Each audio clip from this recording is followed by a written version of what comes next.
এই মুহূর্তে আমরা দাঁড়িয়ে আছি 700 বছরের পুরনো একটা যোদ্ধাদের গ্রাম। এই গ্রামটার নাম হচ্ছে খনমা ভিলেজ।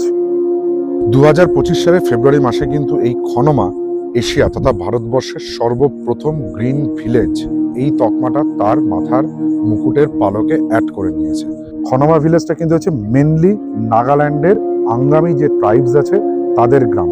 কেবলমাত্র এটা নয়, যে কটা মা যুক্ত গ্রাম আপনারা পাবেন, মানে নামের সঙ্গে পাবেন, যেমন কইমা, খিসামা, জাকামা, ভিসেমা, খনমা, এই মাটা থাকলে বুঝবেন সে সমস্ত গ্রামে কিন্তু রয়েছে এই আঙ্গামি ট্রাইবসরা। খুব পরাক্রমী এই ট্রাইবস। আর এই গ্রামটার কথা যদি বলি খনমা, তাহলে কিন্তু এই খনমা সাক্ষী রয়েছে ভারতীয়দের অর্থাৎ নাগাদের সাথে ব্রিটিশদের এক রক্তক্ষয়ী যুদ্ধে। 1830 থেকে 1880 সাল পর্যন্ত, মানে এই 50 বছর ধরে কিন্তু এই আঙ্গামি ট্রাইবস যারা আছে তারা কিন্তু ব্রিটিশদের বিরুদ্ধে লড়াই করেছেন।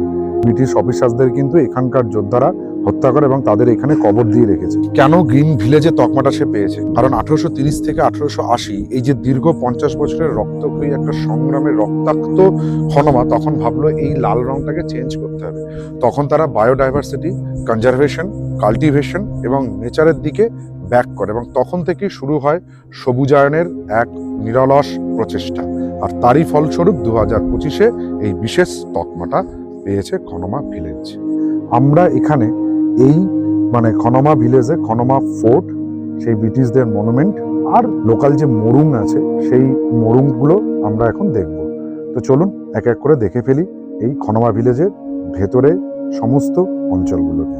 সো হ্যালো জনগণ, কেমন আছো তোমরা? আমি তোমাদের হোস্ট অর্পণ, আর ক্যামেরায় আপনাদের দোস্ত বরুণ ট্রাভেলার্স ডায়েরির আরও একটা ভিডিওয়ে স্বাগত জানাই।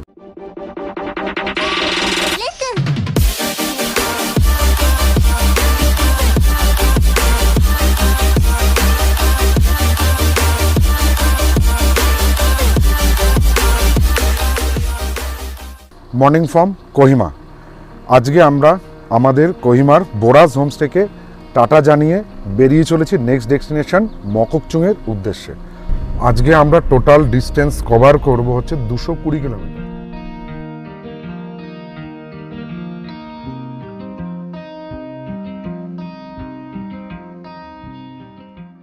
আমরা এখন এসে পৌঁছলাম ভারতবর্ষের সর্বপ্রথম গ্রিন ভিলেজ খনমাতে। তবে খনমা ভিলেজে ঢুকতে গেলে সবার প্রথমে আপনাদের ইকো ট্যুরিজম ম্যানেজমেন্ট কমিটি খনমার সেখান থেকে টিকিট কাটতে হবে। প্রথম যে টিকিটটা সেটা হচ্ছে পার পার্সন 50 টাকা করে দিয়ে আপনাদের কাটতে হবে। আর গ্রিন যেটা কাটতে হবে সেটা কিন্তু হচ্ছে গাইডের ফি এখানে দিতে হবে। গাইড ছাড়া কিন্তু খনমা আপনারা ঘুরতে পারবেন না। তবে এখানে যদি অনেক হোমস্টে আছে, আপনারা যদি স্টে করেন সেক্ষেত্রে গাইডটা আপনারা অপশনাল হিসেবে সেই হোমস্টের লোকদেরকে নিয়েও ঘুরতে পারেন। খনমা ভিলেজটা কিন্তু হচ্ছে মেনলি নাগাল্যান্ডের আঙ্গামি যে ট্রাইবস আছে তাদের গ্রাম। আপনারা সামনে যেটা দেখতে পাচ্ছেন এটাই হচ্ছে খনমা গ্রামের মূল প্রবেশদ্বার। মূল প্রবেশদ্বারের দরজাটা কিন্তু ব্রিটিশদের কামানের গোলায় ভেঙে গেছে, এটাকেই পাশে রাখা হয়েছে। দরজা ভাঙলেও কিন্তু এই খনমা কোনো সময় ব্রিটিশদের হাতে আসেনি। এটা কিন্তু ইঙ্গো নাগা যুদ্ধের সময় অপ্রতিরোধ্য একটা গ্রাম ছিল।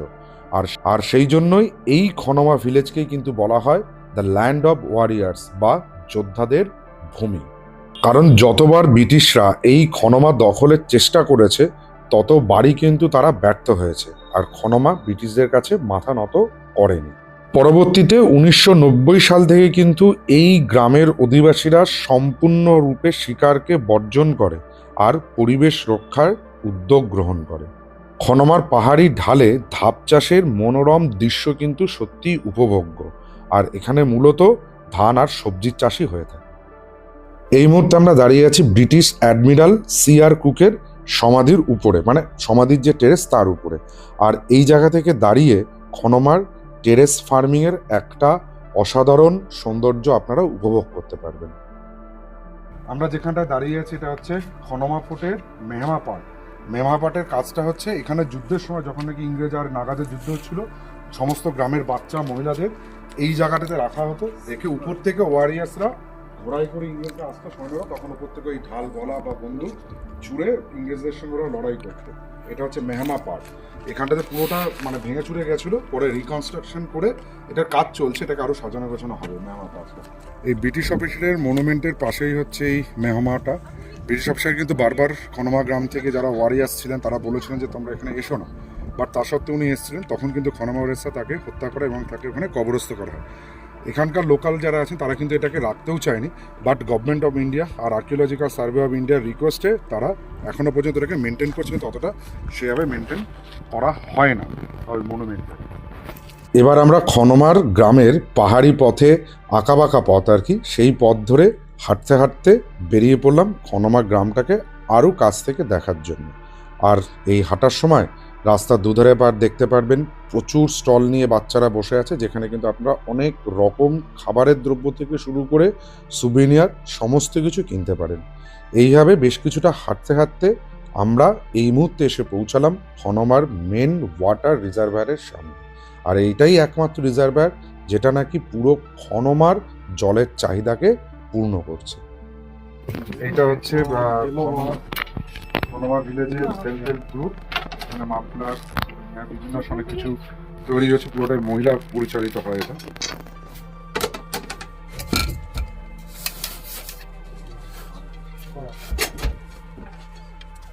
White apple, dry white apple, আর এটা কি বললো হোয়াইট বেরি, এগুলো ড্রাই নিয়ে নিলাম, খেতে ভালো, টেস্ট করলাম। 30 টাকা করে প্যাকেট। এখানে আসলে কিন্তু সেলফ হেল্প গ্রুপ থেকে অ্যাটলিস্ট এগুলো আপনারা কিনতে পারেন, এগুলো হলে কিন্তু ওনারা কিনতেও পাবে কাজে। বেশ কিছুক্ষণ হাঁটাহাঁটি করে আমরা এখন এসে পৌঁছেছি হচ্ছে খনমা ভিলেজের মেন মার্কেটিং কমপ্লেক্সে। এখানে এসে দেখলাম একটা অদ্ভুত ধরনের লাল পানীয় বিক্রি হচ্ছে। যাই হোক, কৌতূহলবশত আমরা 4 জনে 4 কাপ তুলে নিলাম এই লাল পানীয়। পরে জানতে পারলাম এটা নাগাল্যান্ডের ফেমাস রোজেলাটি। টেস্ট কেমন? বেশ সুন্দর, একদম অন্যরকম একটু। হ্যাঁ কেমন? দারুণ। এটা রাখছি একটু, একদম চা লাভার হিসেবে বলছি, পাঠানো খেতে এক্সিলেন্ট। এটা খনমা ভিলেজের মোরান। মোরান মানে হচ্ছে তখনকার দিনের কিছু ছাত্রাবাস। এখানটাতে জাস্ট থাকার ব্যবস্থা, মানে এখানে 20 জন ছেলেরা শুতে পারত। এইটা হচ্ছে বালিশ, পা দিকটা ওইদিকে, আর এইটা হচ্ছে বেড। তারা এখানে থাকতো, রান্নাবান্না খাওয়া দাওয়া সব কিছু এইটার ভেতরে হতো, ডরমিটরিজের মতো। আর এই যে জায়গাটা, এই জায়গাটা হচ্ছে অ্যাকচুয়াল মোরম, মানে এই যে স্কোয়ার শেপে যেটা আছে, এখানে আগুন জ্বলতো আর এখান থেকে বসে ছেলেরা তখনকার দিনে শিক্ষা লাভ করতো। সেটা হ্যান্ডক্রাফটের বিষয় হোক, যুদ্ধ শিক্ষা হোক, বা বেসিক মানে সোশ্যাল যে এডুকেশন, সে সমস্ত কিছু তারা কিন্তু সিনিয়রদের থেকে এখান থেকে নিয়ে নিত। মানে সোকল স্কুল বা ছাত্রাবাস আজকালকার দিনে যেরকম পাই, সেটার ওল্ডেস্ট ভার্সন। ভালো একটা জিনিস যেটা দেখা যাচ্ছে, এটা কিন্তু হচ্ছে হাতির চামড়া দিয়ে তৈরি তখনকার দিনের ঢাল বা বর্ম, সেল। এটা এত শক্ত, এটা দিয়ে কিন্তু সেই অন্যান্য শত্রুপক্ষের ভালা হোক বা ব্রিটিশদের গুলি হোক, এটা কিন্তু পেনিট্রেট হতো না তখনকার দিনে। এটা কিন্তু তাদের আত্মরক্ষার কাজে লাগবে। সাবাস, ওয়েট আছে তো।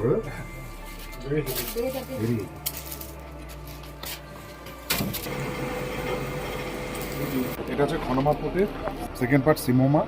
আর এখানে পুরো হিস্ট্রি, খনমার যে ওয়ার, সেই খনমা ফোর্ট আর ওয়ারের পুরো হিস্ট্রি কিন্তু এখানে সুন্দরভাবে লেখা রয়েছে, মানে খোদাই করা হয়েছে। খনমার যে জায়গাটা দাঁড়িয়ে আছে, এটা হচ্ছে সিমোমা ওয়াচ টাওয়ার। এটা হচ্ছে সব থেকে স্ট্রংগেস্ট ওয়াচ টাওয়ার ছিল এখানকার, মানে এই ভিলেজের সব থেকে প্রোটেকশনের জন্য। এখান থেকে কিন্তু ব্রিটিশার্সদের একবারে এরা আক্রমণ চালাতো বা আর একদম লাস্ট যে সার্কেলটা দেখতে পাচ্ছেন, ওটা হচ্ছে এই ফুটের থার্ড পার্ট বা লাস্ট পার্ট। আর আমাদের যে গাইড দাদা আছে, গাইড দাদার বাড়ি কিন্তু হচ্ছে লাল চালের যেটা, সেইটা হচ্ছে কিন্তু গাইড দাদার বাড়ি। এবং গাইড দাদা এতটা ভালো বলছে, যদি টয়লেট ইউজ করতে হয় তাহলে ওনার বাড়িতে যেতে পারো। এটা একটা খুব ভালো ইন্টারেস্টিং জিনিস আমি তোমাদের, মানে আপনাদেরকে আমি দেখাচ্ছি। এটা কিন্তু হচ্ছে এই বাড়িতে যেখানে আছে, কবর দেওয়ার জন্য কিন্তু জায়গা নিজেতেই থাকে, যেহেতু এটা বিলংস টু খ্রিস্টিয়ানিটি। এখানটাতে তারা যখন কোনো পার্সন বাড়ির মারা যান, এই পাথরটাকে ভেঙে ফেলা হয়, ভেঙে ফেলে কফিনটাকে এর মধ্যে ঢুকিয়ে আবার এটাকে পুনরায় গেঁথে প্লাস্টার করে মার্বেলের উপরে সেই মৃত ব্যক্তির নাম, তার বয়সকাল সমস্ত কিছু কিন্তু খোদাই করে রাখা হয়। মানে বাড়ির ভেতরেই জীবিত অবস্থায় নিজেদের মেম্বারদের জন্য কিন্তু আগে থেকেই মানে দাফন করার জন্য, মানে কফিন দিয়ে আর কি কবর দেওয়ার যে জায়গাটা, সেটাকে বানিয়ে যেটা বলছিলাম, এই বাড়ির কোনো একজন সদস্য মারা গেছেন 2012 সালে, 1950-এ জন্ম হয়েছিল। ঠিক এরকমভাবে তাকে কবরস্থ করে এরমভাবে রেখে দেওয়া হয় বাড়ির ভেতর।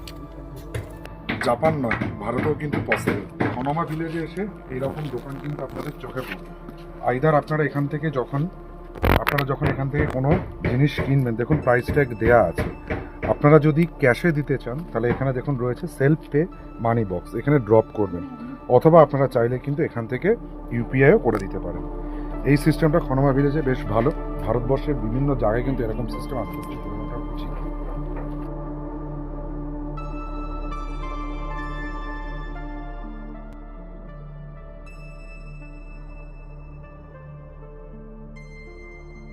ঘড়িতে সময় দুপুর 2:50, আর মককচুং যাওয়ার পথে আমরা এখন এসে পৌঁছালাম ওখাতে। ওখা থেকে আমরা ফার্স্টে দোয়াং, ওর একটা ভিউ পয়েন্ট আছে, সেই ভিউ পয়েন্টটাকে দেখবো। দোয়াং ভিউ পয়েন্ট দেখে আবার আমরা মককচুং এর উদ্দেশ্যে স্টার্ট করব। রোড কন্ডিশনের কথা যদি আপনাদেরকে এখানে বলি, তাহলে NH2 এর কন্ডিশন কিন্তু মানে জায়গায় জায়গায় খুবই খারাপ। এমনি ওভারঅল অ্যাজ অল ঠিকঠাকই আছে।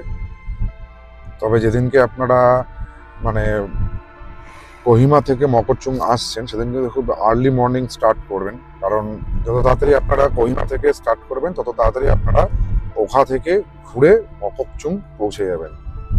এবার আমরা দোয়াং রিভারকে ক্রস করে দোয়াং ভ্যালিতে ঢুকছি, আর এখানে আমরা দোয়াং ভিউ পয়েন্টটা দেখবো। তবে সময়টা অনেকটাই লেগে গেছে আমাদের, এখন ঘড়ির কাঁটায় প্রায় 4:10 মতন বাজে।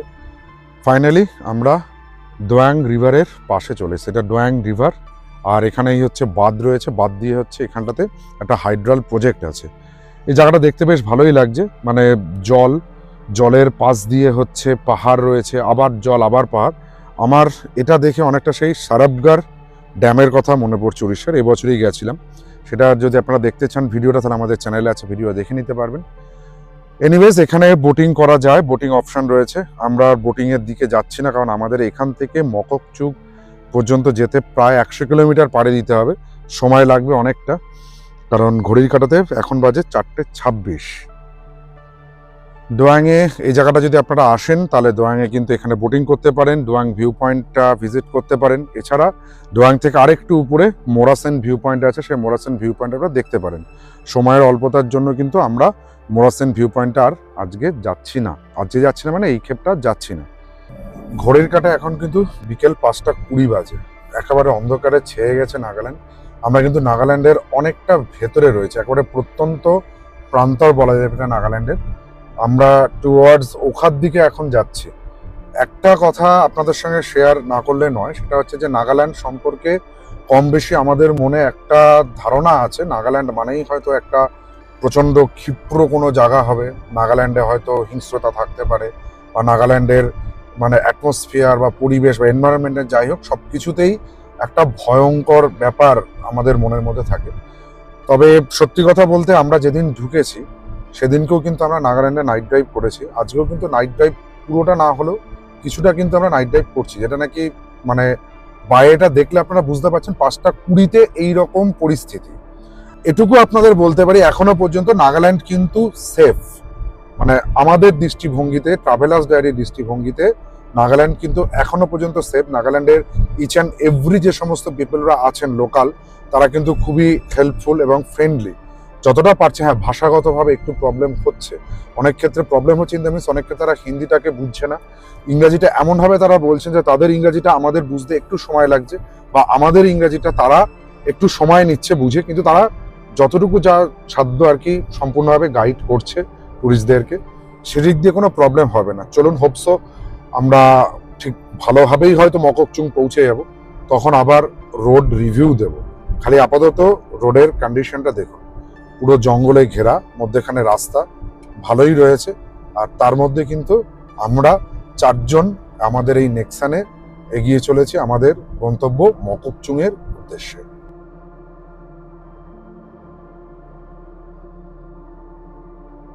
ঘড়ি কাটা রাত্রির 8:10, আর আমরা এখন এসে পৌঁছলাম মককচুংয়ে। আর মককচুংয়ে আজকের নাইটটা আমরা স্টে করছি মার্বেল গেস্ট হাউসে। চলুন ঢুকে যাই মার্বেল গেস্ট হাউসে। ভালোই ঠান্ডা রয়েছে, এখন প্রায় 7-8 ডিগ্রি আছে, প্রচণ্ড ঠান্ডা। আর লাঞ্চ তো সেভাবে কিছু করা হয়নি, সকালে সেই ব্রেকফাস্টের পর গিয়ে সবারই প্রথমে লাঞ্চটা, মানে লাঞ্চ আর হবে না, ডিনারটাকে সেরে ফেলি। এই পর্বে এই পর্যন্ত। যদি আমাদের ভিডিওটা ভালো লাগে তাহলে আমাদের চ্যানেল ট্রাভেলার্স ডায়েরিকে সাবস্ক্রাইব করুন, পাশে থাকা বেল ঘন্টিকে প্রেস করুন, সবার আগে নোটিফিকেশন পাওয়ার জন্য লাইক করুন, শেয়ার করুন, কমেন্ট করুন। টাটা।